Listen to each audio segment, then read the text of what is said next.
Espace TV, le 22h.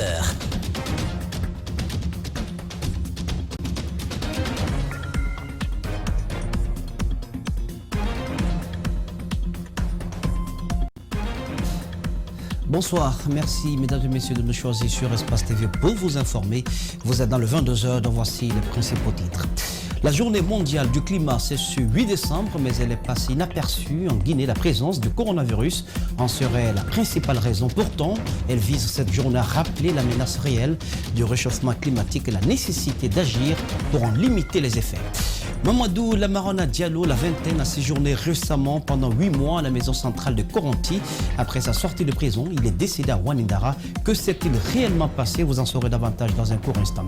Et enfin, le grand angle de la rédaction d'Espace TV nous conduira ce soir à Kouroussa, sur le fleuve Niger, où pour rejoindre le district de Djadabela, situé à une dizaine de kilomètres, les usagers n'ont pour seule alternative qu'un vieux bac.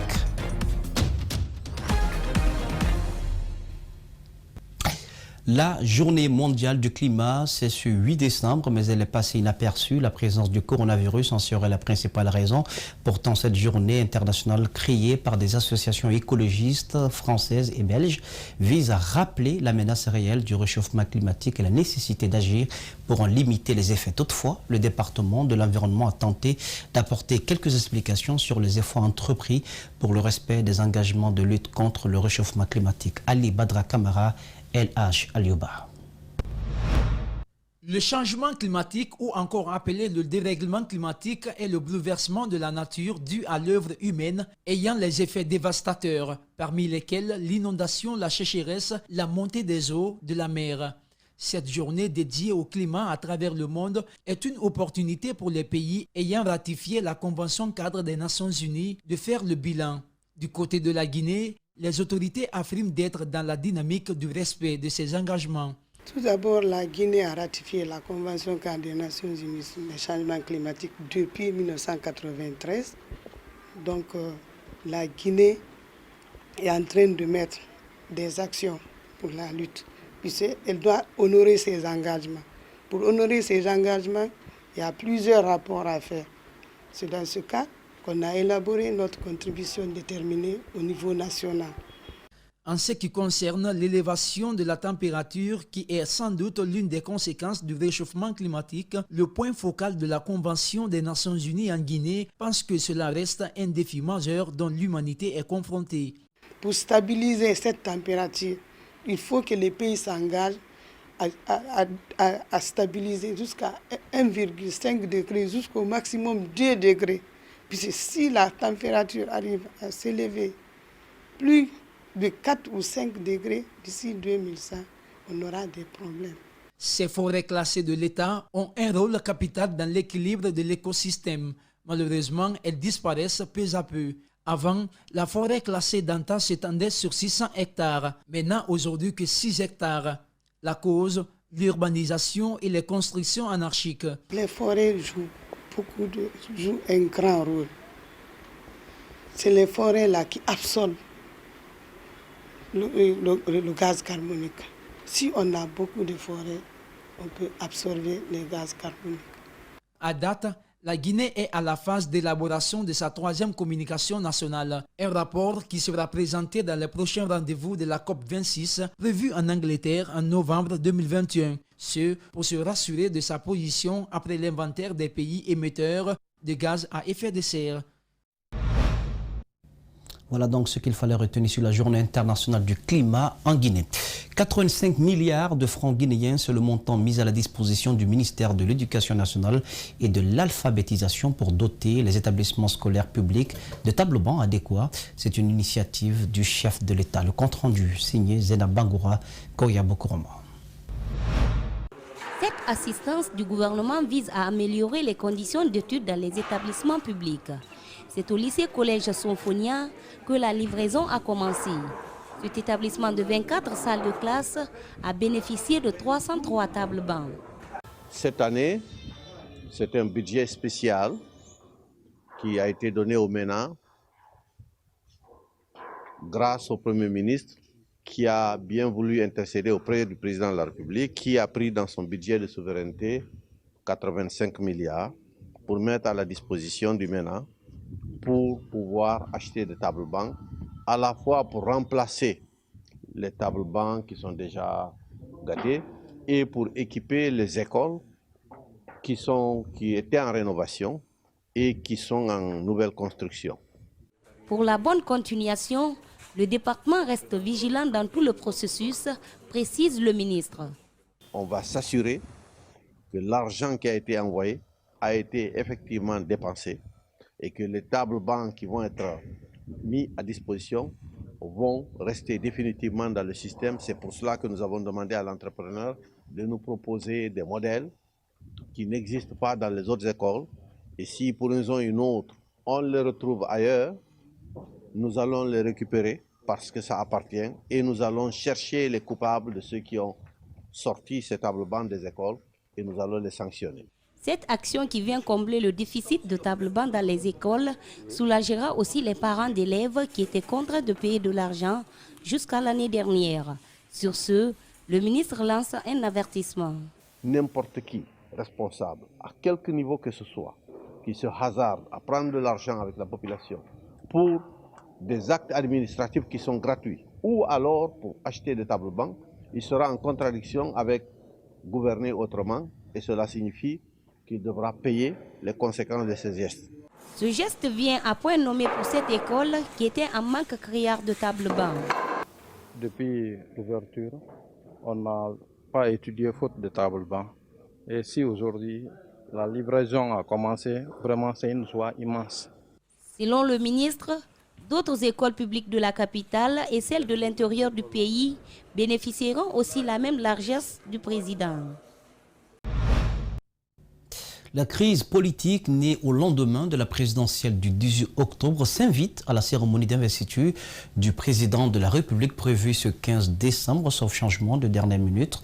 Le FDG et ses alliés réunis au sein de l'ANAD prévoit des séries de manifestations les 14 et 15 décembre à la même date.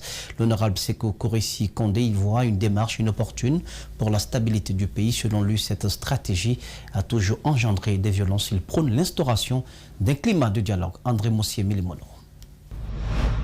Déterminés à défendre la victoire de leur candidat, l'UFDG et l'ANAD maintiennent la pression et programment des manifestations éclatées la veille et le jour de l'investiture du président Alpha Condé. Dr Sékou Kourissi Kondé trouve que la démarche est improductive. La manifestation, bien qu'étant un droit, bien qu'étant même une obligation, mais dans le cas d'espèce, je considère que ce n'est pas très utile. Je ne la recommande pas. Que les manifestations ne soient pas que symboliques. Il faut que ces manifestations soient significatives. Et pour ce faire, il ne faut pas répéter ce qu'on a déjà fait plusieurs fois et qui n'a pas donné de bons résultats. Les manifestations sont le plus souvent émaillées de violences qui entraînent des pertes en vies humaines. Sékou Kourissi Kondé déplore cet état de fait. Il souhaite à ce que les organisateurs de ces manifestations changent de stratégie. Selon lui, les violences doivent prendre fin en Guinée. Moi, j'invite les leaders de l'opposition à initier une autre forme de revendication qui n'est pas la manifestation, étant donné que les manifestations politiques en Guinée nous ont échappé avec des dérapages, des dysfonctionnements, morts d'hommes, sans aucun résultat. Notre interlocuteur fait des propositions de sortie de crise et pour cela, il mise surtout sur le dialogue.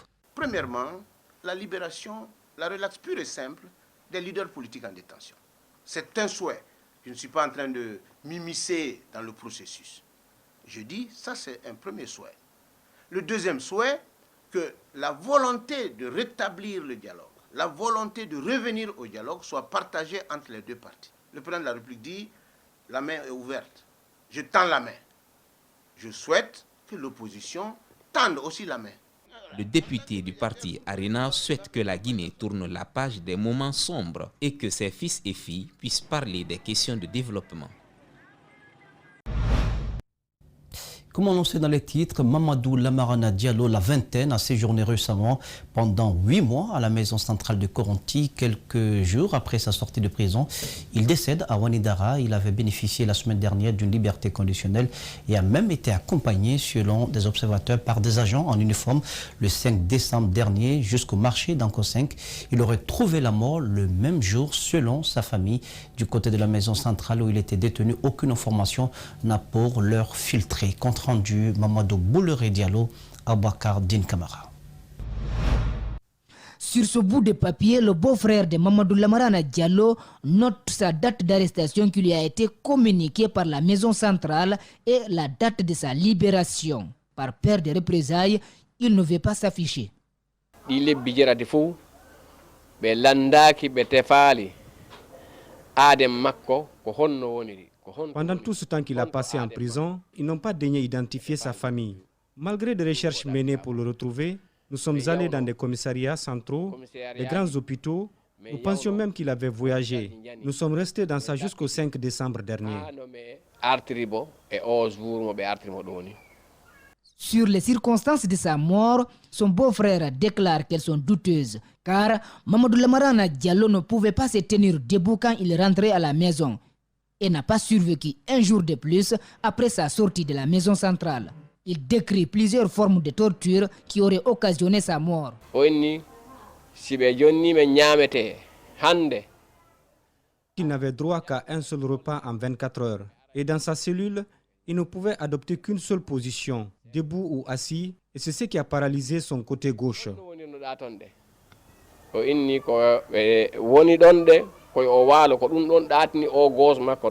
Les agents qui ont conduit le jeune Lamarana ont pris le soin d'avoir le contact de sa famille et ont même appelé ses parents. Après son décès, ces derniers ont rappelé pour tenter d'avoir des informations.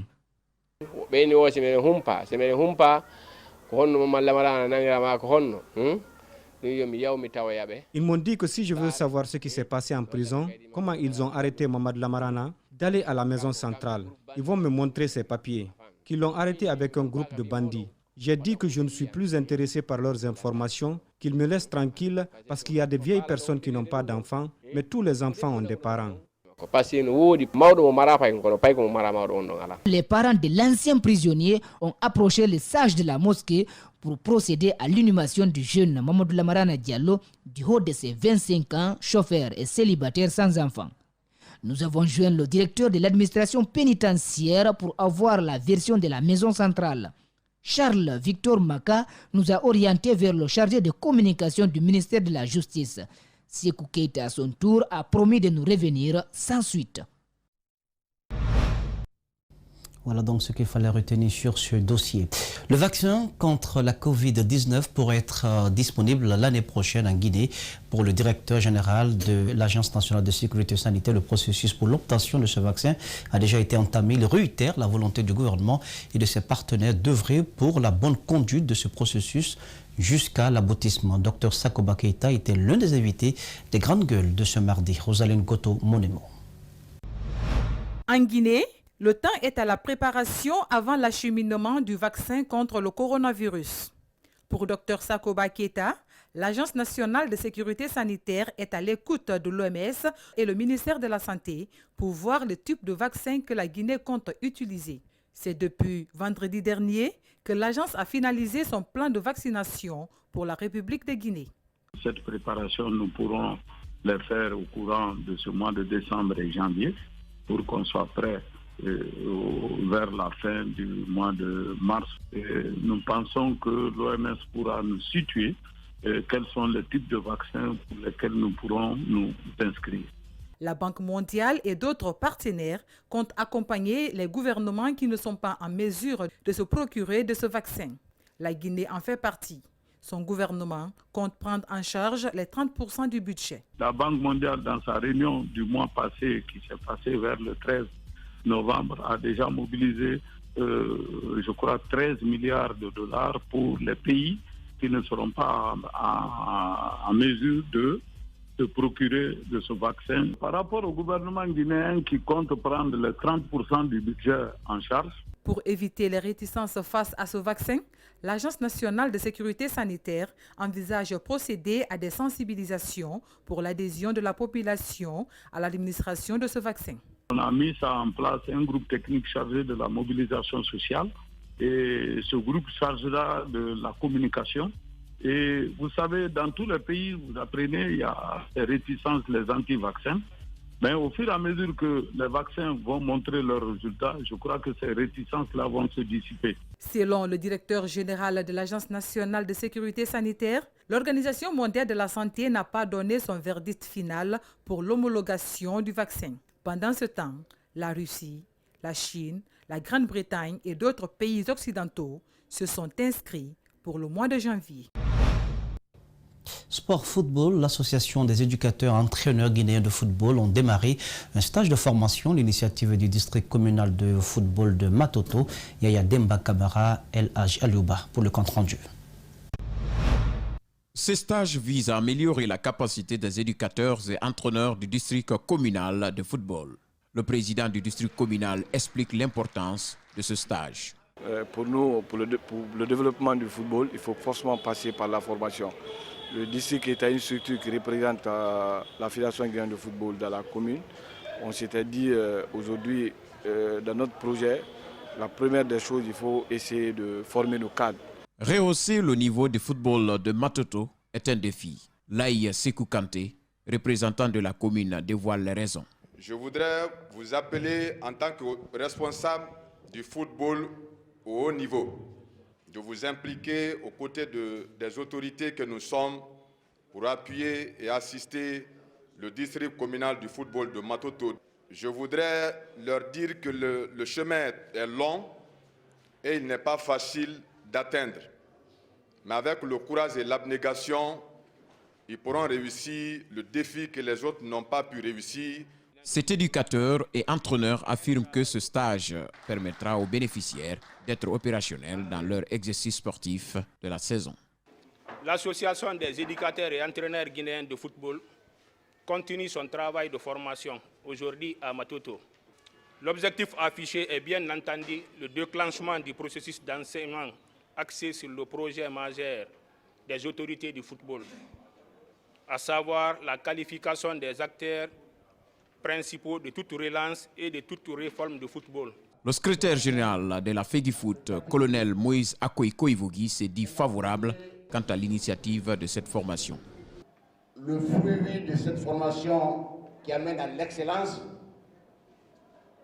nous ne doutons pas. Quant à nous, que dans un avenir proche, le football guinéen sera à l'excellence.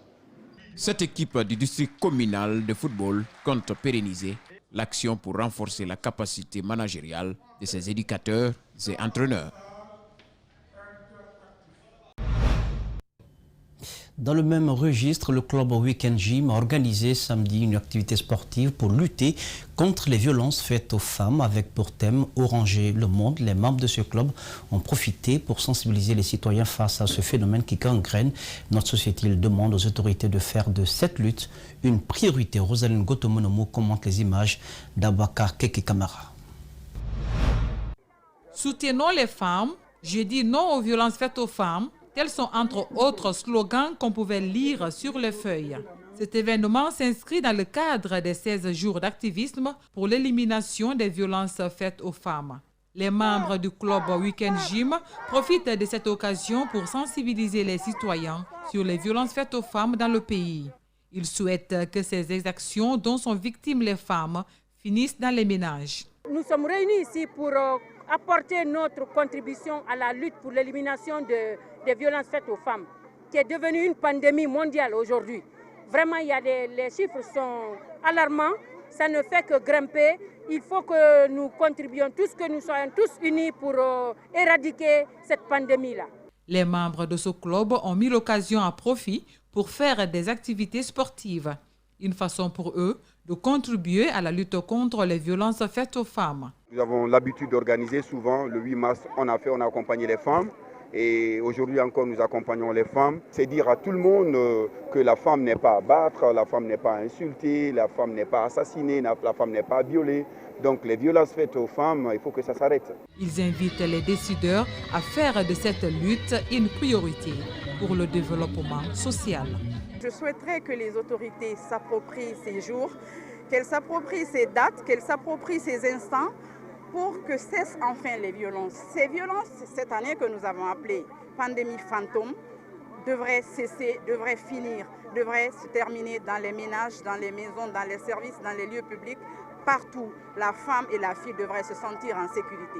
Les membres du club Weekend Gym encouragent les victimes à changer de mentalité et à dénoncer leurs bourreaux pour qu'enfin prennent fin les violences faites aux femmes.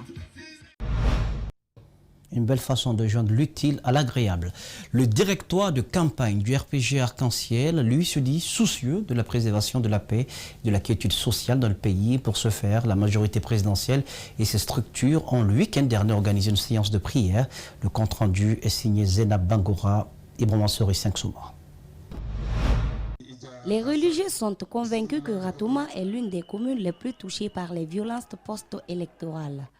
Cette lecture du Saint-Coran a été initiée pour affaiblir les démons de la violence et la barbarie dans cette partie de la capitale Conakry. La commune a été très touchée, il y a eu des blessés, il y a eu des morts, d'autres, leurs maisons ont été saccagées. Vous et nous, on a été voir les blessés quand ils sont sortis de l'hôpital. On a été les voir au nom de notre président, au nom de notre parti. On a été les voir, les consolider. Leur dire qu'après élection, nous sommes ensemble. Nul n'ignore la disponibilité et l'engagement du Bureau national des sages. Malgré ses faibles moyens, depuis la clandestinité jusqu'à ce jour, organise la lecture du Saint-Coran chaque jeudi. Pour eux, le Coran est un grand remède à tous les maux qui peuvent gangréner la société. Cette rencontre de partage de la parole divine va également faciliter la cohésion et la paix entre les Guinéens. Notre département en charge des affaires religieuses apprécie avec la fierté, avec les bénédictions, les invocations et les sacrifices, tout est possible. Ratouma hier et Ratouma d'aujourd'hui, il y a une très grande différence. Et ça, c'est grâce à l'effort individuel des secrétaires généraux et même de l'ensemble des membres des différentes sections de Ratouma. Ce maillage que vous avez pu faire avec une certaine intelligence a motivé l'ensemble des militants au niveau de cette sphère géopolitique, nous rassure. Les religieux et le directoire communal de Ratouma ont fait remarquer que les soubresauts politiques ont entamé le vivre ensemble guinéen et que l'injustice et les bannis dans la société pourraient faciliter l'entente et la cohésion. Et puis c'est une première pour cette structure, une journée dénommée Tous Vendeurs organisée par la direction de Canal Plus Guinée, une journée particulière dédiée à la vente, également à la promotion du bouquet Canal sous le thème Noël ensemble. Il s'agit d'inciter les abonnés à se réabonner avant les échéances. Cette journée est aussi un moment de cohésion entre les employés et les employeurs. Plus de détails, c'est avec Aminata Ouid-Souma, Alucine Camara pour ce public reportage. Cette année, pour les fêtes de fin d'année, Canal Plus Guinée a décidé de les passer autrement. Ce mardi, un carnaval a été organisé à l'occasion qui est parti du carrefour Fegifoot à Kaloum jusqu'à Kipé dans la commune de Ratouma en passant par Donka, Madina et Bambeto. Cette initiative, c'est pour d'abord souder les équipes Canal Plus autour du commercial pour booster les événements commerciaux de la période. Donc, en cette période de fin d'année, Canal Plus a lancé la campagne Noël Ensemble, une campagne qui consiste à regrouper deux offres. La première offre, donc, c'est le décodeur d'abord à 50 000 francs guinéens, mais cette fois-ci, c'est spécial. Le décodeur à 50 000, mais à partir de la formule accès, c'est-à-dire à partir de 100 000. Habituellement, on le faisait à partir de 160 000, 380 000. Donc, actuellement, à partir de 150 000, vous avez un décodeur Canal Plus. Noël ensemble est le thème de ce carnaval dédié à la promotion et la vente des bouquets Canal+, initialement vendus à 100 000, mais pour cette journée, les bouquets Canal+ sont vendus à seulement 50 000 francs guinéens. Vous savez, à Canal+, c'est une tradition pour nous. Chaque année, on fait la promo pendant les fins d'année. Et on vend le décodeur à 50 000 et aussi pour tous les abonnés que l'abonnement soit à terme ou pas, ils bénéficient de tout Canal pendant 15 jours. Il s'agit d'une journée où tous les employés et employeurs, exceptionnellement sur le terrain, pour épauler l'équipe commerciale. À la question de savoir les difficultés et rapports entre vendeurs et clients. Pour la journée d'aujourd'hui, ça va. Moi, j'ai vendu un décodeur d'abord. Donc avec les clients, on espère vendre plus. La plupart des jeunes aiment trop le sport, surtout les championnats anglais, championnats français, qui attirent souvent les jeunes. Parce qu'avec ce monde d'aujourd'hui, c'est le sport qui bat le record. Donc tout le monde est intéressé au sport. C'est ce qui fait que les gens aiment trop le Canal+. Pour Ali Badara, chargé de la communication, cette journée permettra aux abonnés de se réabonner partout, mais aussi des réabonnements mobiles. En plus de cette journée spéciale, l'équipe Canal+ offre 15 jours tout Canal pour suivre les plus belles programmations des différentes chaînes. Le manque d'infrastructures routières en Guinée reste un obstacle pour le développement économique du pays. À Kouroussa, sur le fleuve Niger, pour rejoindre le district de Djadagbela, situé à une dizaine de kilomètres, ou même d'autres localités riveraines, les usagers n'ont qu'un seul choix, celui d'emprunter un vieux bac. Les difficultés rencontrées par les usagers lors de la traversée sont énormes. Leur souhait, c'est de voir la construction d'un pont moderne. C'est le grand format, mesdames et messieurs de la rédaction d'Espace TV, dans la rubrique Notre Angle, signé Malik Sangiana Kamara.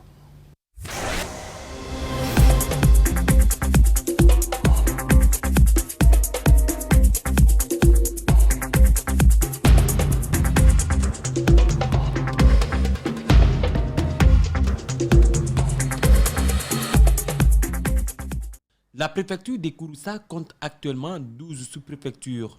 Elle est arrosée par plusieurs cours d'eau, notamment le fleuve Niger. La population vit essentiellement de la pêche, de l'agriculture, de l'élevage, du commerce et de l'exploitation de l'or. Depuis l'avènement du professeur Alpha Condé au pouvoir, Kouroussa, la capitale de Amana, a certes bénéficié de plusieurs initiatives présidentielles, mais beaucoup reste aussi à faire. Djadagbela, un petit village situé juste à quelques kilomètres de la commune urbaine de Kouroussa, est coupé du reste. Pour rejoindre l'autre rive du fleuve, la traversée est assurée par ces vieux bacs âgés d'environ un demi-siècle. Si vous êtes en partance pour Bamfele, Kissidougou, Farana, Massantan jusqu'en Zérékouré, en passant par Kouroussa, le passage par ce bac est inévitable. Cependant, le moteur de ce bac est à l'arrêt depuis belle lurette, suite au coup de la vieillesse. Pour faire fonctionner ce vieux plateau métallique, au moins 5 jeunes qui constituent les membres de l'équipage sont recrutés par Mamadi Traoré, le gérant. Le travail est physique, ils font usage des bois en bambou. Tous nos 2 bacs sont foutus. Ça ne peut plus être réparé. Ce que nous voulons aujourd'hui, c'est vrai qu'on cherche de l'argent, mais notre souhait est de ne plus entendre parler du bac ici. Moussa Kouyaté réside à Kouroussa Centre. Tous les jours, son activité l'amène à emprunter ce bac pour la traversée. Ici, le gérant du bac ignore les cas d'urgence. Le rythme de l'engin sur l'eau dépend de l'énergie fournie par les membres de l'équipage. Pourtant, Kouyaté doit se rendre jusqu'à Bamfele, à 75 km de Kouroussa ville, et revenir avant le coucher du soleil.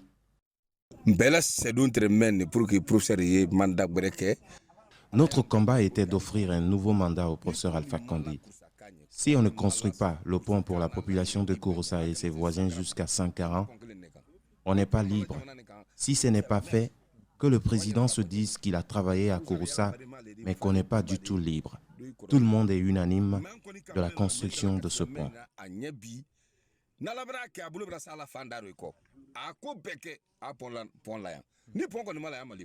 Ici, le service est payant.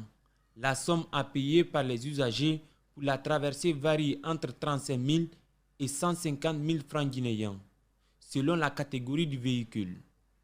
Pour les piétons, eux, c'est gratuit. Malgré cela, le gestionnaire du bac sollicite la construction d'un pont pour soulager la population. Actuellement, ils sont confrontés à un manque d'outils de travail. D'autres diront peut-être que nous ne voulons pas avoir le pont au risque d'impacter notre travail. Mais c'est nous-mêmes qui le demandons franchement. Derrière ce fleuve se trouvent des greniers agricoles qui ravitaillent Kouroussa ville et les autres préfectures de la Haute-Guinée en vivres. Mais le gros du problème constitue principalement leur acheminement. Ces communautés villageoises réclament ensemble un pont sur la partie du Niger qui sépare Djaregbela à Kouroussa. Devant n'importe quelle mission, c'est le slogan de la population de Bamfele. Trouver un pont que vous avez traversé là où il y a le bac là. Tout notre problème, c'est là-bas. Les difficultés que nous rencontrons, c'est là-bas. Ici, c'est une zone de culture. La production est vraiment rentable par là, mais comment les drainer vers Kouroussa ou bien vers même Farana, la route est impraticable. Bien qu'il y a le pont, mais l'état de la route est vraiment impraticable. Donc nous tendons la main à toutes les personnes de bonne volonté, et particulièrement le gouvernement, non seulement faire le pont, mais aussi songer à gratter l'état de la route. Oui. Il est obligatoire de côtoyer l'eau, même si l'on n'est pas habitué sur la route Kéréouani-Kissidougou. Le fleuve Milo au centre urbain de Kéréouani, des voitures, motos et piétons sont embarqués dans des barques. Il faut être prudent lors de l'embarcation pour ne pas créer d'incidents.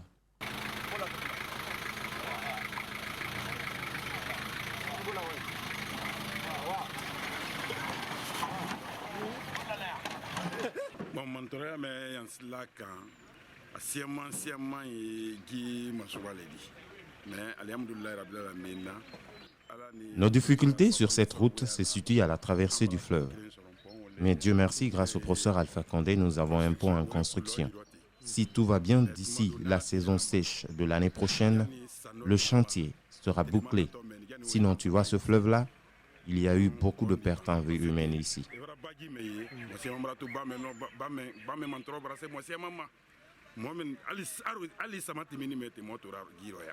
Visiblement, les travaux de construction de ce pont sur cette partie du fleuve Milo pour faciliter le trafic avancent à la satisfaction des usagers.